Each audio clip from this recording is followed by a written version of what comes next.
Welcome to the show, Dr. Shabir. Pleasure to be on. Today, we're going to be talking about a topic that relates to a lot of youth growing up in non-Muslim countries.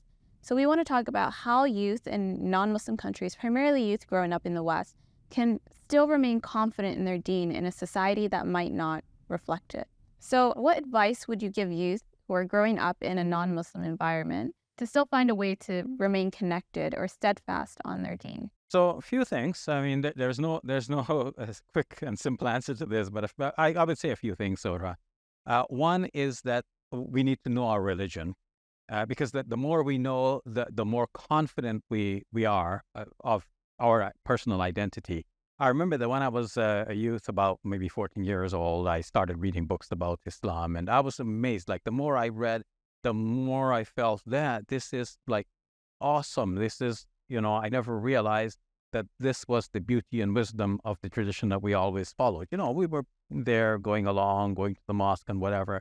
But it's when we understand Islam conceptually, and that comes from reading books. And of course, nowadays, many decades after I was 14, we have now new methods by which people are learning, like, YouTube videos and so on. But one has to be very careful. Because the sources of knowledge are very important. Like, we have to distinguish between good and bad.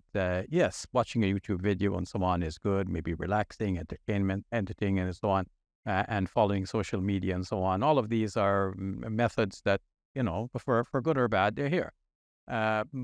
But still, print media is very important. And then, too, we have to look for materials that come from reputable publishers and so on. But having said all that, it is important for our youth to read and to get a broad overview of the wisdom, the history behind things, why things are the way they are, and so on. And adding to that, Zohra, I would say that we also need to have some knowledge of comparative religion, because one might always think that, okay, well, this is my religion. I don't know anything else, and I don't care about anything else. But then you don't know how good of a gem you have until you hold it up against the stone that somebody else has, and you see that yours glitters, but the others do not. So it is important to have that comparative religion perspective. When we learn about our own religion and we know something about the others, we will come away enthused about Islam. We'll realize that this is something that we ought to live by. And for youth who are young, who are trying to avoid any kind of peer pressure or anything that might derive them away from their beliefs or their values, what advice would you give to them? Yeah, so I would say that, remember that, on the day of judgment, it'll be every person for themselves. So our peers are not going to be there to help us. In the 25th chapter of the Quran, we are told that people will be saying on that dreadful day, Ya waylata laytani lam attakhidh fulanan khalila. Oh, woe is me this day. I wish I had not taken such and such a person for a friend, because such a person has misled me from the right way. So, yeah, we are human beings, and human beings are social creatures. We like to be in the company of others, and we like to get along with our friends. And we want our friends to appreciate us. We don't want to look different or sound different or odd or weird.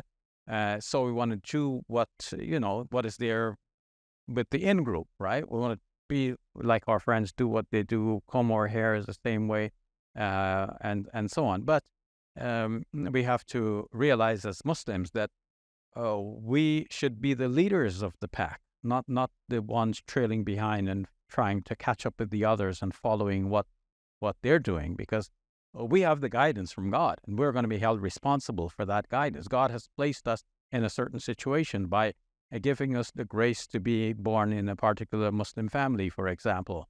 That is a bounty from God for which we should be thankful. And we have to live up to that. We have beautiful names. We have names that have meanings. We have to live up to our names. Our names mean something.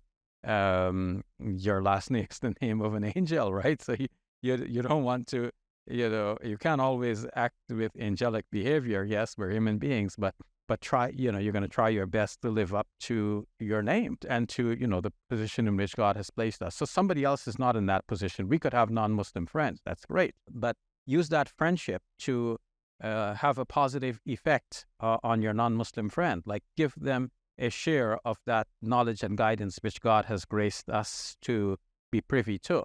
And learn some good things from your friends as well. Yeah, they may have good things from their tradition to share, but don't pick up the bad stuff. Like let them not pick up your bad habit, right? So it should be for the goodness, as the Quran says, "Ta'awanu 'alal birri wa taqwa."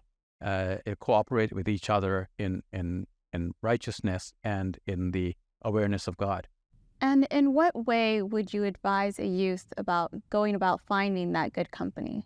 It's not easy to determine that from the start. I mean, let's say you're a new kid in a new school. You have classmates. You're not going to start from the beginning. Here's my checklist. What are my friends going to be like? But you can have some vague ideas. You will have even some good polished ideas. You're going to know in advance. I'm not going to befriend people who are doing bad stuff. At least very ostensibly doing bad stuff. You cannot know one's secrets right at the very start. But you see that people start grouping together. Like is going to be attracted to like.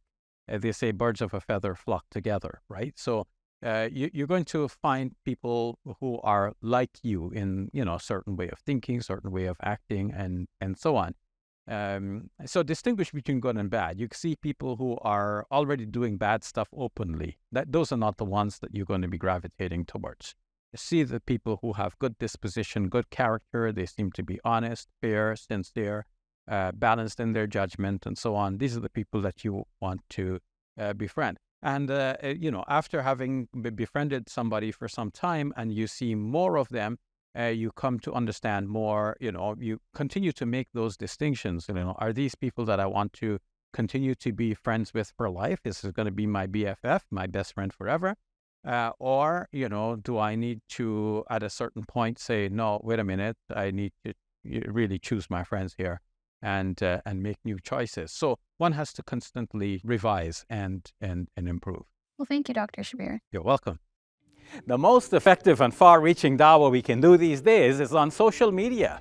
That's why we're developing the Muslim Media Hub. We're harnessing the power of media to spread the message of Islam. Please support this project at QuranSpeaks.com and share in the reward from God.